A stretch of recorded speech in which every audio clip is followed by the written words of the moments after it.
peristiwa tragedi 65 adalah salah satu peristiwa dalam sejarah Indonesia yang patut diteliti dari banyak hal, karena disitulah juga kita bisa lihat ada bagian titik kritis dalam membangun nation building ya, sebagai Indonesia. Selama ini sejarah Indonesia banyak ditulis dari tokoh yang laki-laki, dari saksi-saksi laki-laki. Sementara kalau kita lihat banyak saksi perempuan yang juga banyak cerita dan tutur mengenai peristiwa dan kejadian pada waktu 65, khususnya kalau kita bicara 65. Dan kesaksian mereka kalau kita rangkai itu merupakan satu cerita panjang yang memberikan sumbangan sejarah tersendiri, sejarah dari segi perempuan.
Sebetulnya ketika kita sudah melakukan banyak wawancara dan banyak diskusi dengan ibu-ibu korban 65, mereka tidak sepenuhnya anggota Gerwani, tetapi bergabung dengan organisasi-organisasi yang lainnya. Nama saya Kristina Sumarmiati, saya biasa dipanggil dengan panggilan Mami. Saya bukan anggota Gerwani, saya anggota Ikatan Pemuda Pelajar Indonesia. Untuk masuk menjadi Gerwani pada waktu itu saya belum cukup umur.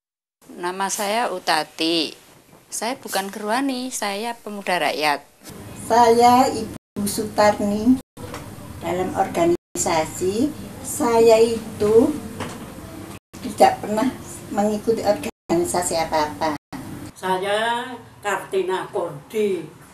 Saya di Gerakan Wanita Indonesia.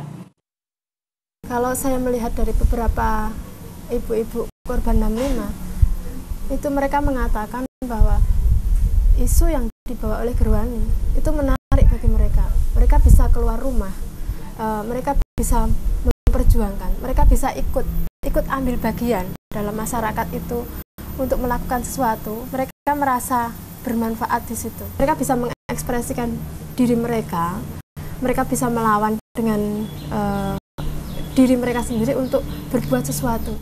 Saya masuk Ikatan Pemuda Pelajar Indonesia itu pada tahun 1962. Saya memang aktif di organisasi itu, konsen dengan organisasi itu karena memang saya mendambakan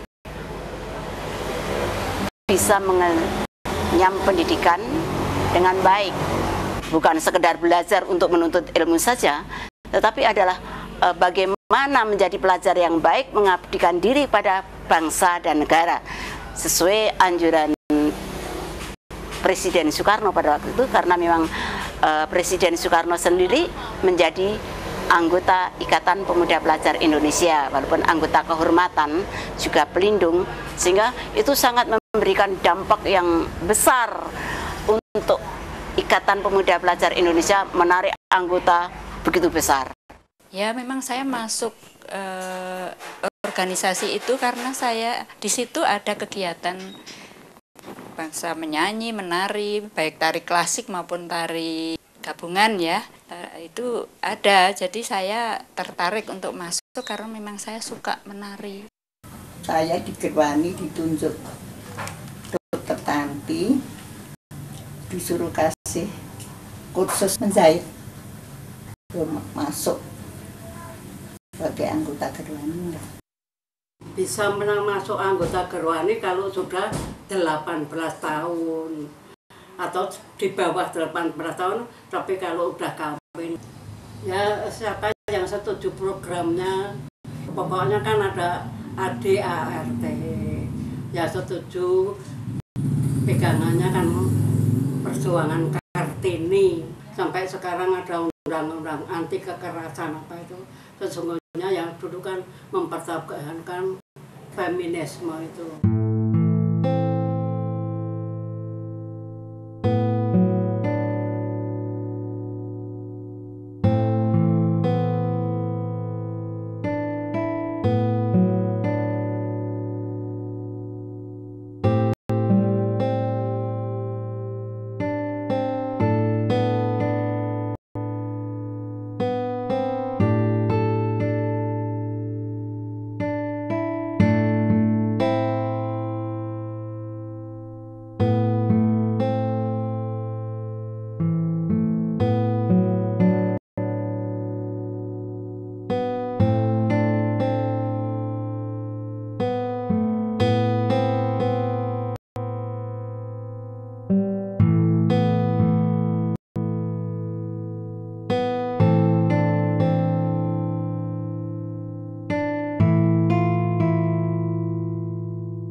30 September saya tidak tahu apa-apa.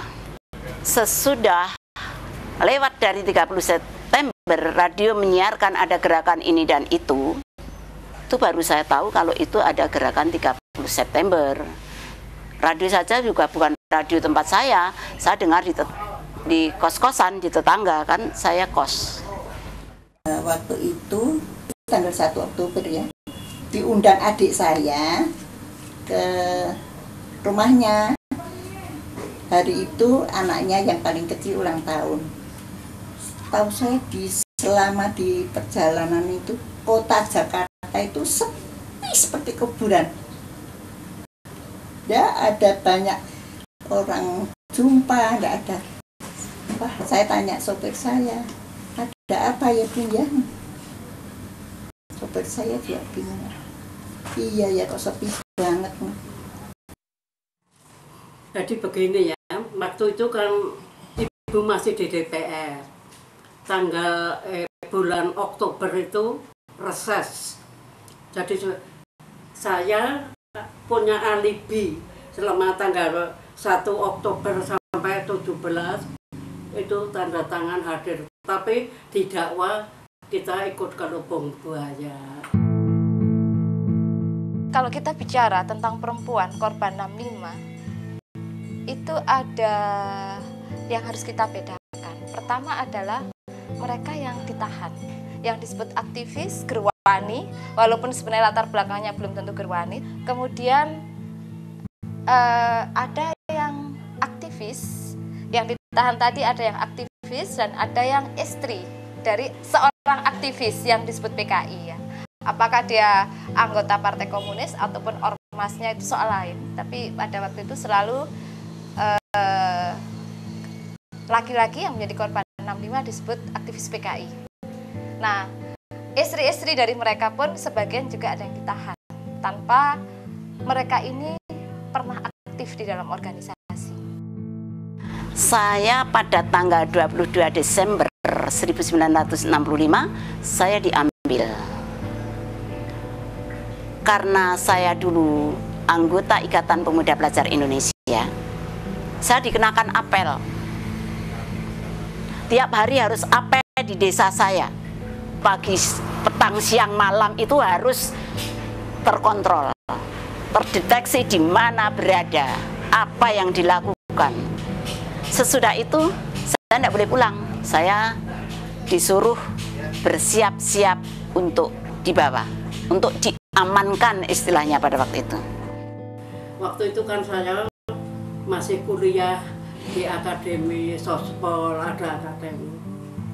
Ujian terakhir itu sudah, saya masih ujian. Ada yang bilang, Bu, teman-temannya sudah pada ditangkap lah, kenapa kok ditangkap? Saya masih belum mengerti. Ya terakhir tanggal 17 Oktober tahun 65 itu reses. Nah, waktu itu kan rumah kita, rumah-rumah Gerwani udah dirusakin semua. Jadi kita dipanggil oleh ketua DPR yang dari PNI. Kalau ibu-ibu kita sudah ngerti kalau yang dianggap kiri itu rumahnya pada dirusak. Jadi kita diperbolehkan di asrama Senayan, asrama DPR dengan membawa anak yang masih kecil. Itu tanggal 17. Nah, saya sore itu belanja, ya ada gula, ada teh, ada apa mau di asrama. Besok saya mau ambil anak saya yang kecil-kecil. Tapi belum sampai semalam tidur di situ, malam kira-kira jam 12 malam kita digerebek oleh polisi. Dari situ dibawa ke Kodam. Lah kita bilang, kita bawa kendaraan sendiri, nanti kan kita pulang. Sopirnya nggak pulang, jeepnya nggak dipulangkan. Terus sampai 13 tahun itu. Ketika ditahan, perempuan korban 65 ini dibawa dari tempat mereka masing-masing ke camp tahanan di tempat mereka.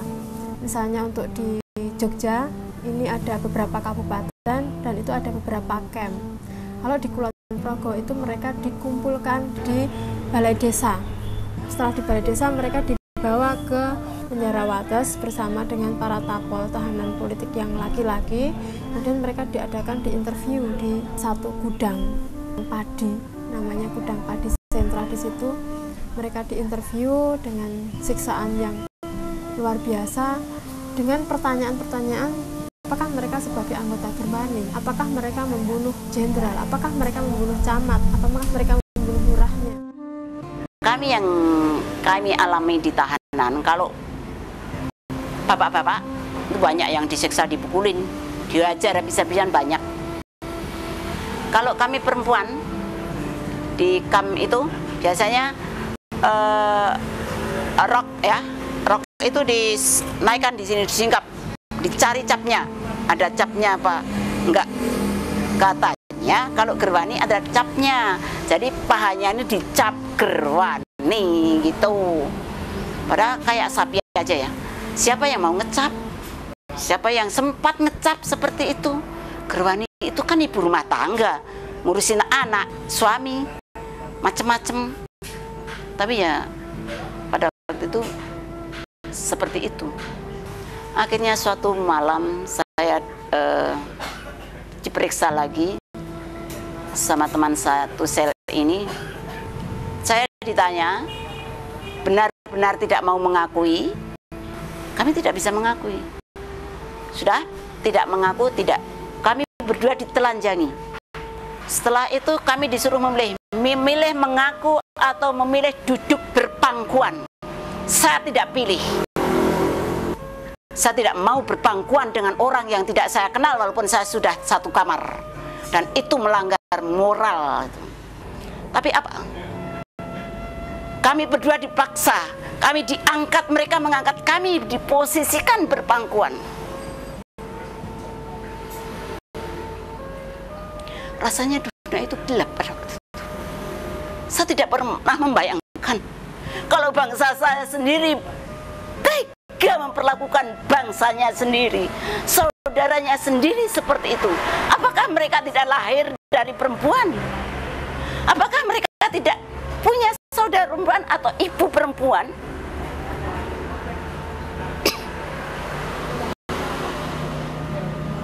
Saya tidak pernah membayangkan. Sejak saya kecil belajar sejarah, tidak ada yang saya dengar tentang itu. selama di tahanan itu sebenarnya kan ada peraturan ya, peraturan resmi dari petugas. Kami membaca nggak boleh, jadi nggak boleh ada kertas, nggak boleh ada pensil atau alat tulis, nggak boleh, pisau nggak boleh, gunting nggak boleh, pokoknya barang-barang tajam nggak boleh, dan juga gelas kaca juga nggak boleh. Jadi kami dibagi muk ya dari plastik. Ada perkembangan bahwa kami perlu bekerja tangan, misalnya ada menyulam, merenda dan lain sebagainya yang perlu gunting diizinkan, tapi jam 4 sore kumpulkan masuk kantor gitu. Jadi kami tidak boleh menyimpan benda-benda begitu. Itu peraturan penjara katanya begitu.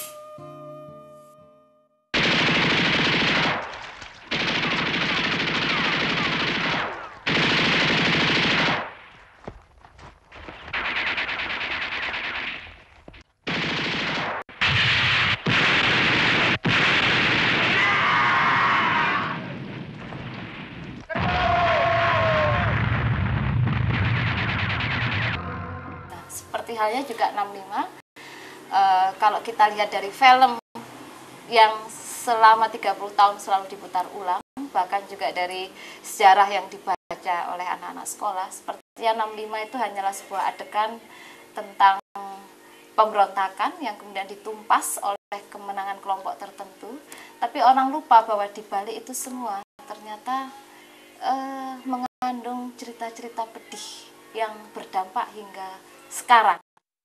Kebetulan di dalam film pemberontakan G30 SPKI yang saya terlibat pembuatan musiknya, saya melihat tokoh-tokoh Gerwarni di sini malah kesannya itu seperti kayak wamil, kayak wajib militer.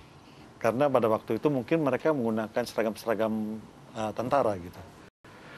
Selebihnya adalah yaitu bersama-sama dengan pemuda rakyat dan para tentara-tentara yang katakanlah pro PKI pada saat itu, yang tampil adalah adegan kemarahan-kemarahan.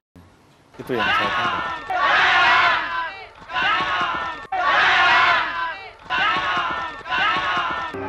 Jenderal-jenderal kafir itu menolak Pulau dan Tani dipersenjatai, menolak kita sebagai angkatan kedua karena kafir.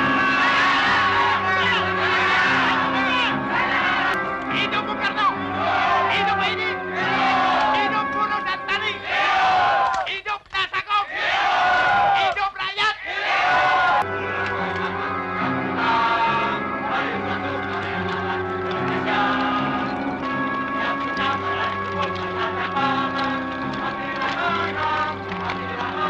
Empasis ini tentunya menarik untuk dipertimbangkan ketimbang kita misalnya mengumpulkan dosa-dosa politik dalam film ini, misalnya seperti itu.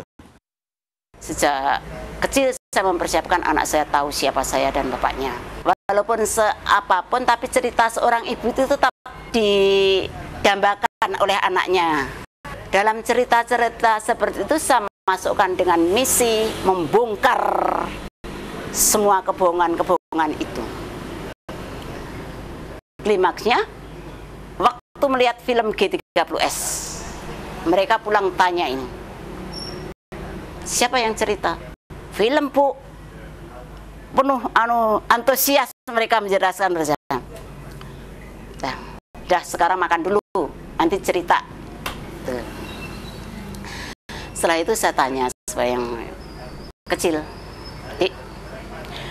di TV nek dijiwit ngene loro ora? Yo loro ta, Bu. Nek ngono nek ora iso dicopot yo, di TV ora iso dicopot titik.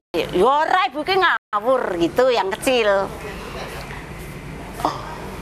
Jadi kuwi rak cah cilik. Nek kuwi nganune jenderal, piye le wong-wong kaya ibu-ibu ora ngerti apa-apa kuwi iso nyeleti kaya ngono kuwi. Barangnya digledek ngendi? Di jenderal digledek ngendi apa ora keneng dicopot? Jenderal ya ora keneng toh dibongkar pasang titik, saya bilang gitu. Sekuasa apapun dia tidak bisa menggantikan itu. Dia berpikir, anak saya yang kecil ini agak kritis. Oh ya, jadi kalau begitu bohong ya?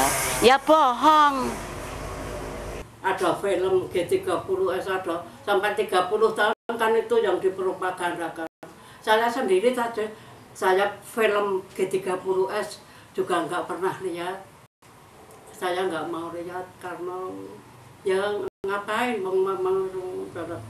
jadi kita ini penuh dengan fitnah. Saya memang sengaja nggak mau melihat karena kita difitnah, katanya nyilet-nyilet, nyugel-nyugel mata. Maka begitu ada organisasi Pakorba, Paguyuban Korban Orde Baru, itu sidang di sana, saya minta bicara supaya relief lubang buaya yang mengenai tari telanjang itu supaya dicabut, tetapi tidak digubris. Kita tidak ingin mulai dari sebuah simbol, kita harus mulai dari benar-benar membuka wawasan dan pengetahuan masyarakat secara umum, termasuk mereka yang sekarang duduk di institusi-institusi negara. Dari situ kita secara bersama akan mempunyai satu kesadaran bahwa simbol-simbol yang selama ini telah didirikan untuk merepresentasikan satu versi tertentu tentang masa lalu kita itu sudah tidak tepat lagi.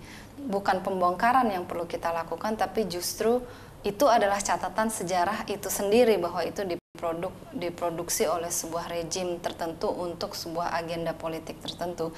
Yang kita mesti buat adalah monumen lain di dalam lokasi yang sama untuk menunjukkan bahwa itu terus-menerus digugat, sehingga anak cucu kita bisa paham bahwa sejarah itu bisa dipermainkan gitu oleh siapapun yang sedang punya kepentingan. Misalnya aktivis laki-laki ini yang dianggap PKI ditangkap dan kemudian di rumah hanya ada istri dan anaknya, maka istri dan anaknya ini harus menanggung segala rasa malu, menanggung caci maki, menanggung ejekan, termasuk pengucilan secara ekonomi dan secara sosial dari masyarakat dan keluarga. Waktu itu saya sekolah di SD Ngampilan. Tahun 65 saya masuk SMP 3 Negeri di Pajeksan, Yogyakarta. Dan waktu ada peristiwa itu tidak sampai sebulan. Kemudian saya pada satu upacara begitu, saya dinyatakan dipecat dengan 3 hormat karena saya anaknya Bukadaria yang notabene primadona ketoprak, anggota Bakoksi, Badan Koordinasi Ketoprak seluruh Indonesia.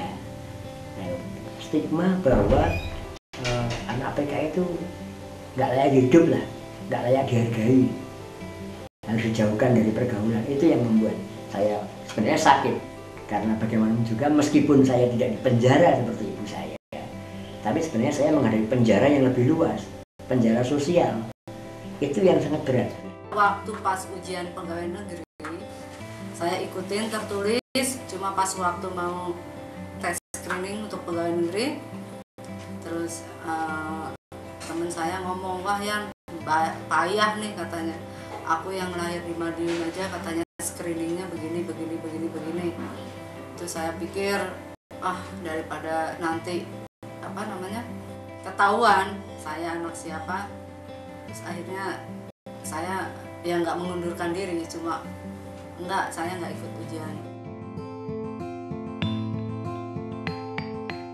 Kalau sekarang ini orang pulang habis ditahan, entah hanya berapa bulan, itu kan ada pemeriksaan psikiater atau fisik kesehatan ya. Kalau dulu tuh sakit pulang sakit lah, tanggung jawab keluarga kan. Jadi memang kami ini dilepas begitu saja untuk mengatasi segala sesuatunya. Dalam waktu lama tidak bergaul dengan masyarakat luar, 11 tahun barangkali cukup lama ya. Itu begitu pulang, saya memang waktu pulang dalam keadaan sakit ya. Itu toh masih dibebani harus lapor RT, RW, kelurahan, koramil, kodim, wali kota. Itu tidak bisa diwakilkan kan? Nah, itu jadi sampai air mancur saya sendirian. Sudah saya mau pulang jalan itu ada tentara yang mengikuti. Saya kan ketakutan itu diikuti. Ayo saya antar, rumahnya mana? Enggak, saya bisa pulang sendiri. Jelas saya tolak, saya ketakutan. Ngapain tentara kok ngikutin saya? Saya masih trauma dengan tentara, terus terang. Begitu lihat baju ini, sudah saya harus menghindar itu kalau lihat itu. Akhirnya ada yang menawari saya jadi babysitter.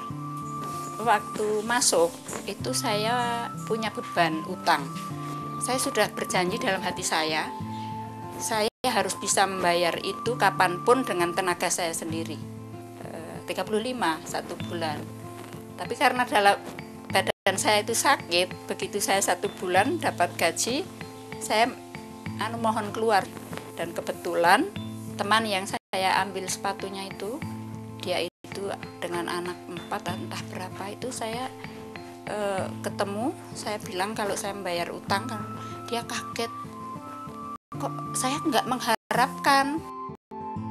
Tanggal 27 September 1978 saya dibebaskan di GOR itu. Setelah saya keluar dari penjara ya saya langsung ke desa saya, diantar dijemput ke desa saya. Sudah itu ada wajib lapor, dan karena kebetulan juga Pak Edi itu sudah menunggu lama sama bapak saya, langsung dinikahkan 2 bulan kemudian.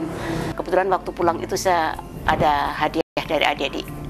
Adik-adik sudah kerja. Lalu saya tanyakan kepada mereka, ini ikhlas diberikan pada saya? Ikhlas. Kalau begitu ini saya mau saya jual. Buat apa? Buat modal. Akhirnya saya jualan sembako, ya minyak tanah seperti ini. Dari situ saya hidup. Usaha kami diberkati Tuhan.